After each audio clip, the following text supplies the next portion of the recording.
Fête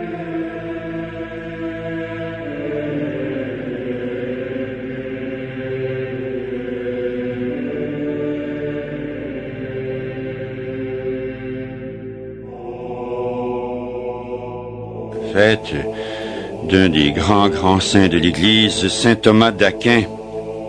Saint Thomas d'Aquin, un dominicain qui est mort à 48 ans et qui avait déjà accompli une œuvre absolument fantastique, une œuvre écrite absolument remarquable. Il est d'ailleurs docteur de l'Église, c'est-à-dire l'un des personnages dans l'histoire de l'Église qui a le mieux explicité la pensée du christianisme. C'était le rénovateur, un grand rénovateur de la philosophie et de la théologie de son temps, c'est-à-dire de la réflexion humaine sur notre condition et sur notre existence, sur l'existence de Dieu, sur l'existence du monde, et la théologie qui est évidemment un approfondissement de tout ce qui concerne Dieu, la Trinité, la morale, ce qui est du domaine de ce que Dieu nous a révélé, quoi.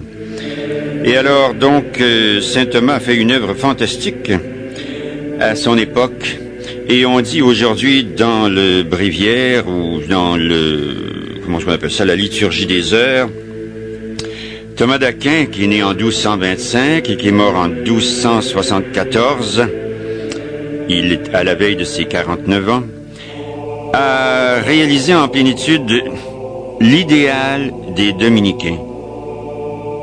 J'en profite pour dédier cette émission au bon père Georges-Henri Lévesque, qui a 93 ans maintenant et qui est un dominicain rempli de cet idéal dominicain, comme tant d'autres d'ailleurs. Cet idéal dominicain qui est de contempler, de transmettre aux autres le fruit de sa contemplation.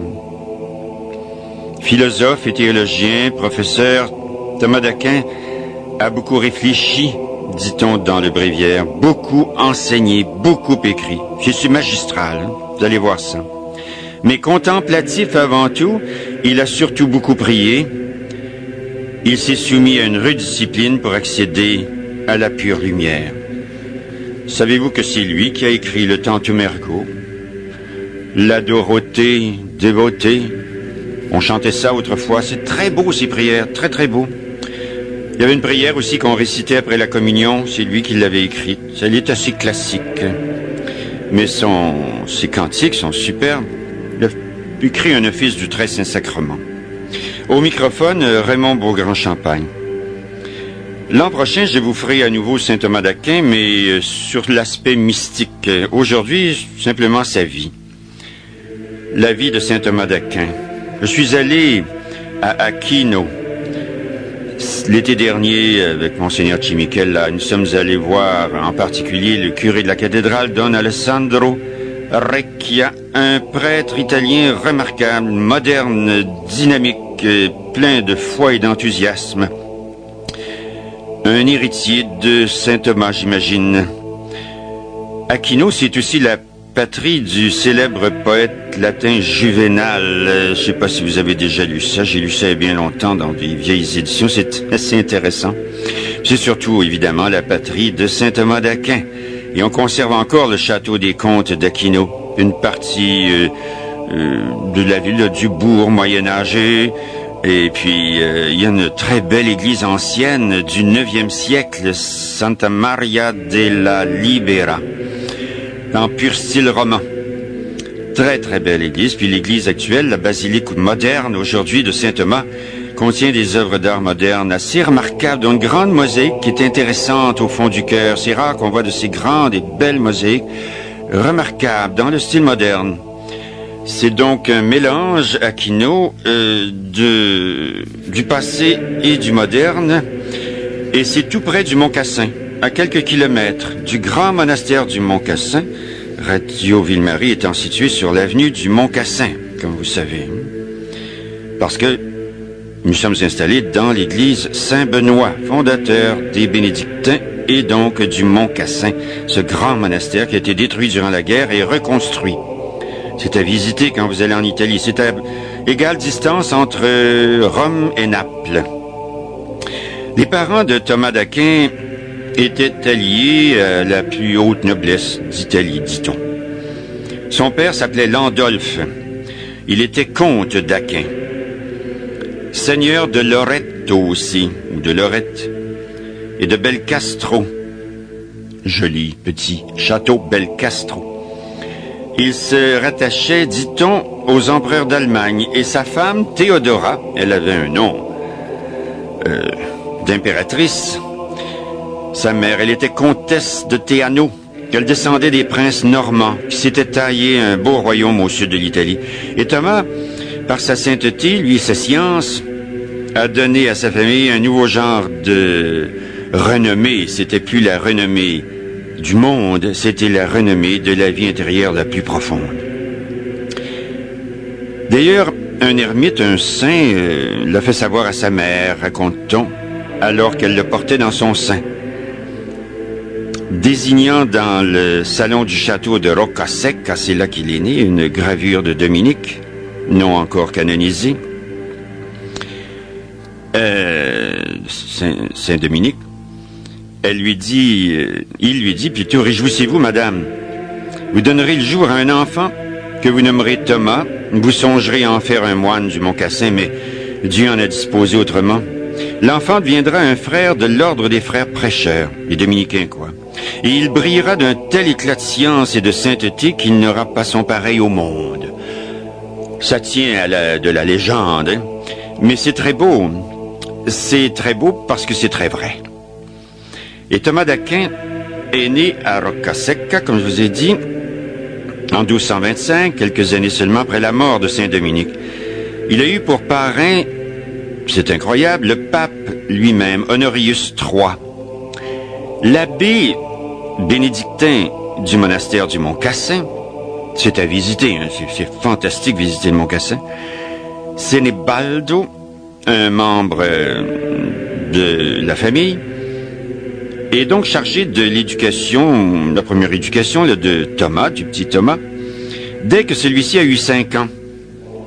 On le place dans le monastère, comme Sainte Gertrude a été placée dans un monastère de bénédictine à 5 ans. Alors, Senebaldo, là, l'abbé du monastère de Mont-Cassin, le garde 5 ans aussi, jusqu'à l'âge de 10 ans. Il l'initie aux études. Et on remarque dès le début qu'au lieu de babiller, cet enfant-là sait se taire, il sait réfléchir déjà. Il y a quelque chose qui se passe à l'intérieur qui est assez spécial. C'est pas un petit excité. Déjà, des grands problèmes se posent devant lui. Et là, la vie de l'abbé est qu'à 10 ans, on cherche à l'envoyer dans une université. Le choix de son père, le comte d'Aquin, Landolphe, se porte sur l'université de Naples. Et pendant les vacances qui précèdent son entrée, bien Thomas goûte aux joies de la vie familiale au château de Loreto. Parce que son père a quelques châteaux, plusieurs. Puis il manifeste la générosité de son cœur. Déjà, c'est un bon petit chrétien en soulageant les pauvres. Ce qui le met plus d'une fois, évidemment, en conflit avec celui qu'on appelle le maître d'hôtel, c'est-à-dire le serviteur qui est un peu le gérant du château, quoi, qui veille à l'argent puis au bien de son patron. Et à Naples, sous la conduite d'un bon gouverneur, là, bien Thomas sait se conduire intelligemment au milieu des dangers qu'offre évidemment l'ensemble des étudiants qui se conduisent plus ou moins bien. Il est appliqué, lui, plutôt à la prière. Il a même déjà, jeune, une grande dévotion à Marie. Il s'adonne à l'étude de la littérature, puis de la philosophie. C'est un homme réservé qui donne l'impression un peu d'être timide. Il est discret. Et ses maîtres ont vite découvert que ce n'est pas ça. C'est vraiment les trésors de son esprit qui bouillonnent en lui. Hein? Et puis, il le propose comme modèle aux autres élèves. Et là, se manifestent les premiers germes d'une vocation religieuse et d'un attrait pour l'ordre des dominicains. Alors, il a vu au Mont-Cassin les grandes solennités de la canonisation de Saint Dominique, le fondateur des dominicains.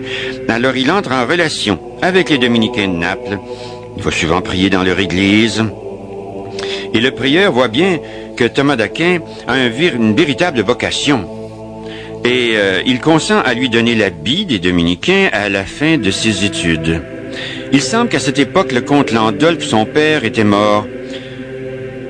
Mais de toute façon, on évite d'avertir la famille car on craint que d'autres s'opposent. C'est une grande famille noble. On redoute donc l'opposition de toute sa parenté. Et en effet, sa mère, la comtesse Théodora, a oublié, elle, la prédiction de l'ermite. Quand elle apprend ce qui s'est passé au couvent des Dominicains de Naples, elle en ressent une vive douleur, un profond dépit. Un prince qui se fait frère dans un ordre mendiant. Ah, elle comprend pas ça. Alors elle adresse des plaintes au pape, à l'archevêque de Naples, au maître général de l'ordre des Dominicains, au prieur du couvent de Naples. Elle s'aperçoit que ça sert à rien. Alors elle a recours à la douceur, aux supplications. Elle se rend à Naples pour attendrir son fils par ses larmes. Et Thomas n'a pas le courage d'affronter sa mère. Il s'enfuit de Naples. Il va chercher refuge dans le couvent de Sainte-Sabine à Rome. Grand couvent de Dominicains, Sainte-Sabine. C'est à voir, ça aussi. Et les supérieurs dominicains du couvent de Sainte-Sabine, témoins de la décision ferme de ce jeune novice, le font partir discrètement pour Paris. Alors, décidé coûte que coûte à arrêter le fuyard, sa mère prévient ses deux autres fils. L'un s'appelle Landolphe comme son père, et l'autre Rénald, ce nom qu'on voit souvent ici au Québec, Rénald, qui servent dans les armées impériales, des soldats. Alors, ils réussissent à se saisir de Thomas entre Sienne puis le lac de Bolseno. Et là, Rénald veut arracher l'habit religieux à son frère qui proteste contre une pareille violence, et Thomas n'en est pas moins enfermé au château du Mont-Saint-Jean, à 2000 de Roccasecca où il est né. On a recours à toutes sortes de choses pour ébranler sa résolution.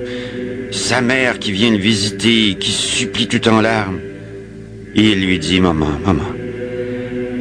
oh mamma mia, hein? Parce que j'aime Dieu davantage, pensez-vous que je vous aime moins? Et à ces deux sœurs qui se présentent à leur tour, ils parlent avec un tel calme, une telle conviction du bonheur de servir Dieu, que l'aînée des deux renonce au monde pour se faire religieuse. Hein? Déjà, il sait comment les convaincre. Elle se fait religieuse à Capoue. Elle se garde bien de dire à leur mère qu'elles ont changé d'idée, ces deux jeunes femmes. Puis elle procure leur frère Thomas, à l'insu de leur mère, divers secours spirituels et les encouragements de ses amis de Naples et de Rome. Et les deux frères, soldats à leur tour, pour chercher à convaincre Thomas, ont recours à des moyens complètement indignes. Comme celui d'introduire dans la chambre de leur frère une femme de mauvaise vie, pour qu'il couche avec, pour le corrompre, dans son idéal. Thomas, qui ne peut prendre la fuite, on raconte qu'il s'est armé d'un tison enflammé qu'il a tiré du foyer pour chasser cette pauvre femme. Puis, il trace une croix sur le mur avec le tison. Il se met à genoux. Il renouvelle le vœu par lequel il s'est déjà consacré au Seigneur. Puis, il s'endort d'un doux sommeil. Il a deux anges dans son sommeil, imagine-t-il, s'ils lui apparaissent.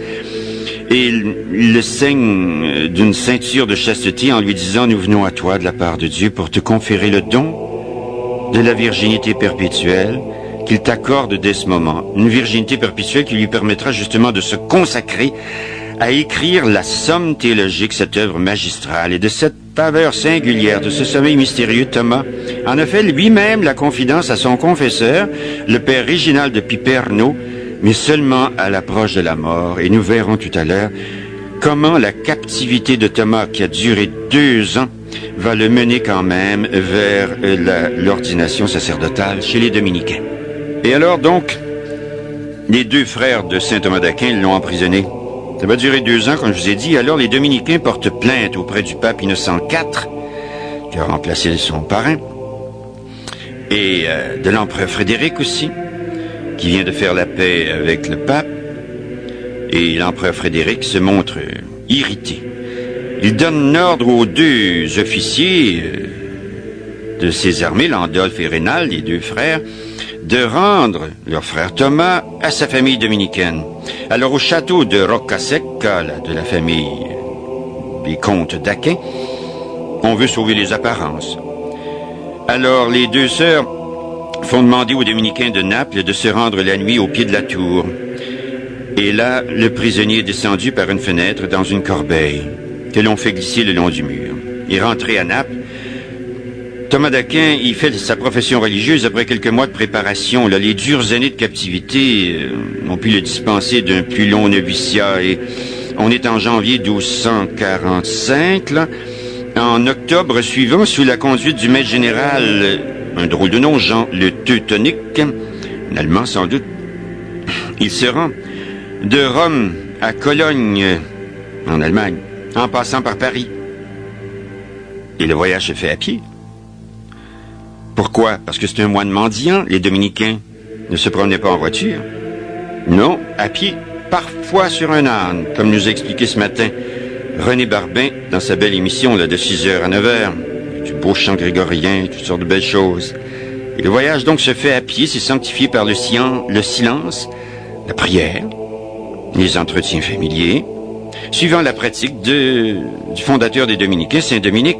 À Cologne, notre jeune étudiant Thomas d'Aquin trouve Albert le Grand, Saint Albert le Grand, dominicain, dans tout l'éclat de sa gloire et de sa réputation. Je vous ai déjà fait, je pense, une bien belle émission sur Albert le Grand. Des dominicains avaient beaucoup aimé ça. Et Saint Thomas d'Aquin se renferme dans un mutisme complet, ce qui lui vaut parmi ses condisciples le surnom de bœuf muet. On le considère comme un esprit lent, qui a de la peine à comprendre, si bien qu'un étudiant s'offre à lui donner un supplément d'explication. Et puis Saint Thomas accepte, mais par bonté naturelle, il a accepté, mais il tarde pas à se dévoiler petit à petit. Puis les rôles sont vite intervertis quand le répétiteur s'embarrasse dans l'explication d'un point obscur. Et là, c'est Saint Thomas qui explique. Albert le Grand semble avoir partagé tout d'abord l'impression de ses élèves au sujet de Thomas d'Aquin, mais bien vite, il modifie son jugement quand lui tombe sous la main l'exposé par écrit d'un passage obscur des Divinis Nominibus, des noms divins, attribué à Denis l'Aréopagite. Alors il fait venir l'auteur de cet écrit, qui est Thomas d'Aquin. Il lui ordonne de préparer pour le lendemain la solution de questions épineuses dont il lui demande la formule. Et le lendemain, à la suite de la séance, tous les assistants demeurent confondus.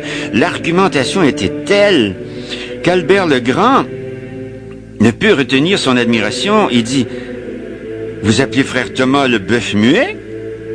Eh bien, je vous déclare, vous, que ces mugissements rempliront l'univers entier. » C'est pas bête. Et Saint Thomas, néanmoins, continue à montrer une très grande simplicité. Il s'en fait pas. Il sait que tout est don de Dieu. L'intelligence, la mémoire, la capacité de ci et de ça, ce sont des dons de Dieu. Ce qui compte, c'est de mettre ça en pratique dans son âme, au fond de son cœur. Et il l'a fait admirablement. Et l'an prochain, je vous parlerai de sa vie mystique, de sa vie merveilleuse de saint. C'est extraordinaire. Alors, au bout de 6 mois, le chapitre général de l'ordre décide d'envoyer Albert le Grand puis Thomas d'Aquin à Paris. Le premier, Albert le Grand, pour y occuper une chaire à l'Université de Paris. Puis Thomas, lui, pour qu'il continue ses études. Alors le maître et l'élève partent en pèlerin. Ils sont reçus au couvent de la rue Saint-Jacques, qui existe toujours. Oui, c'est là que nous avons interviewé le père Congar, le père Chenu, des grands dominicains de ce siècle. Ils sont malheureusement disparus maintenant. Et durant son séjour à Paris, bien Thomas, tout en suivant les cours du maître, là, il lit la métaphysique d'Aristote. Voilà son contact avec Aristote, philosophe de la Grèce ancienne. Il s'assimile en particulier les œuvres de Saint-Augustin aussi. Et en même temps, il s'affermit dans ses pratiques de piété et de mortification. Et il est d'une docilité d'enfant. C'est un saint. Pendant ce premier séjour à Paris, il se lie d'amitié avec un franciscain qui va être son émule en science et en sainteté, le fameux frère Bonaventure. Ah, je suis allé là où il a grandi, Saint Bonaventure, cet été. Je suis allé là où il est enterré. Bonaventure. Quel beau nom, au fond, Bonaventure. Il est de quelques années plus âgé que Thomas. Il suit aussi les cours, suit ses études. Et après 2 années de fréquentation des écoles, bien frère Thomas d'Aquin est ordonné sous-diacre, le chapitre général, lui des dominicains. qui se tient en 1248, et établit 4 nouveaux collèges pour les hautes études dans les centres universitaires. On voit l'ordre dominicain s'installe dans les grandes universités, à Oxford en Angleterre, à Bologne, quelle belle ville, à Cologne aussi, que c'est beau, la cathédrale Cologne, puis à Montpellier dans le sud de la France. Et là, Albert le Grand est nommé régent de celui de Cologne, et Thomas lui est adjoint comme bachelier. Alors le maître et le disciple reviennent donc tous les deux sur les bords du Rhin, et saint Thomas rapporte avec lui les écrits d'Aristote, puis le livre des sentences de Pierre Lombard. Alors, comme bachelier, il a la charge de tous les étudiants. Il doit examiner leur plan d'études, corriger leurs essais, formuler l'attaque dans les disputes journalières. Là, c'est des disputes, c'est des discussions théologiques ou philosophiques. Il inaugure ses conférences sur la philosophie puis l'écriture sainte. Il a pour auditeur non seulement ses frères en religion, mais de nombreux religieux, jeunes religieux de l'université, et particulièrement des particuliers, quoi.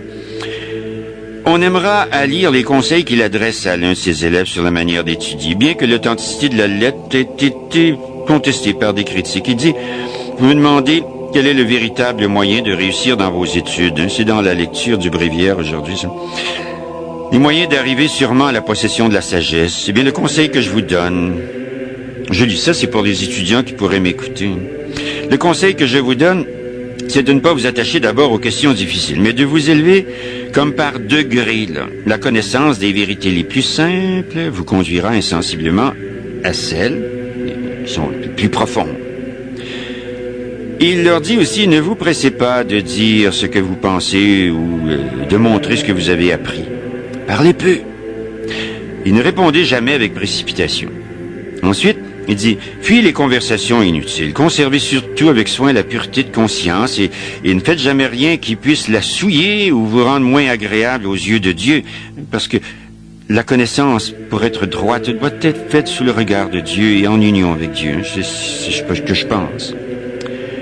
Ensuite, saint Thomas ajoute que la solitude, cependant, ne vous rend point difficile ou fâcheux. Il dit, montrez-vous toujours doux et affable, mais sans trop vous familiariser avec personne, car la familiarité est ordinairement suivie du mépris.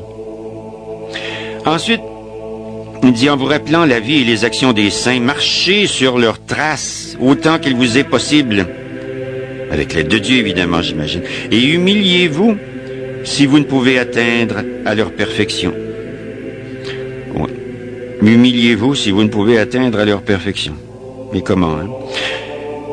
Il continue, ne demeurez jamais en doute sur ce que vous pouvez savoir avec certitude. Travaillez avec une sainte avidité à enrichir votre esprit. Classez avec ordre toutes les connaissances que vous pourrez acquérir. Mais cependant, ne forcez pas les talents que vous avez reçus de Dieu. Ce sont de bons conseils. Et c'est à l'époque de son enseignement à Cologne que se place l'ordination de Thomas au sacerdoce par l'archevêque Conrad de Hochstaden en 1250. Il a donc 25 ans. Le biographe, Guillaume de Tocco, nous a dit l'intensité de sa dévotion dans la célébration de la messe. Il paraît qu'il célébrait la messe de façon absolument magnifique. C'était très impressionnant. Et le soin aussi qu'il apportait à la préparation de sa messe. Je me souviens, quand j'étais jeune, il y avait des prêtres comme ça à la sacristie qui étaient agenouillés préparaient leur messe. Puis l'action grâce en plus. L'action grâce. Un état de méditation, d'oraison. Parfois, quand on est pressé, ça peut se faire en marchant dans la rue, les yeux presque fermés. Attention. Et des deuils de famille marquent pour saint Thomas cette même année la mort de ses 2 frères, de sa mère aussi. Il est soumis à la volonté insondable de Dieu.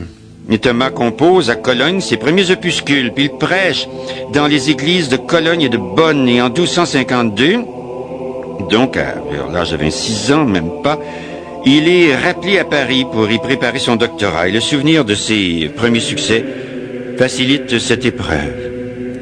On n'a que 26 ans, voilà, et on lui donne une chaire de théologie, imaginez.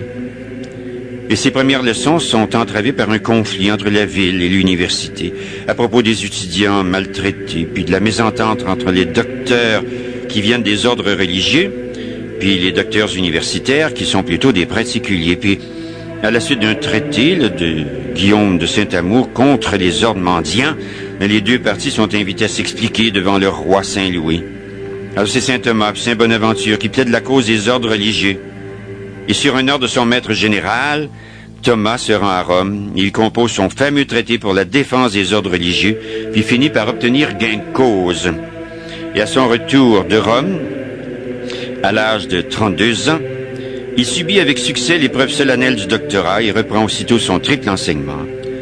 Sur la demande de mon patron Saint Raymond de Penafort, il donne un exposé philosophique de la croyance chrétienne qui formera en 4 livres la somme contre les gentils. C'est une démonstration complète de la vérité chrétienne contre la fausse philosophie, dont le succès fut immense. Puis viennent ensuite son abrégé de théologie, puis des exposés sur l'Eucharistie, très important, sur la présence réelle. Puis compose son office du Saint-Sacrement, dont je vous lirai quelques extraits. Saint Thomas d'Aquin, dont je vous ai dit qu'il avait composé un office du Très Saint-Sacrement.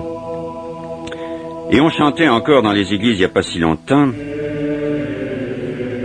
des hymnes composés par lui, dont Adorote, Devote, Latens Deitas.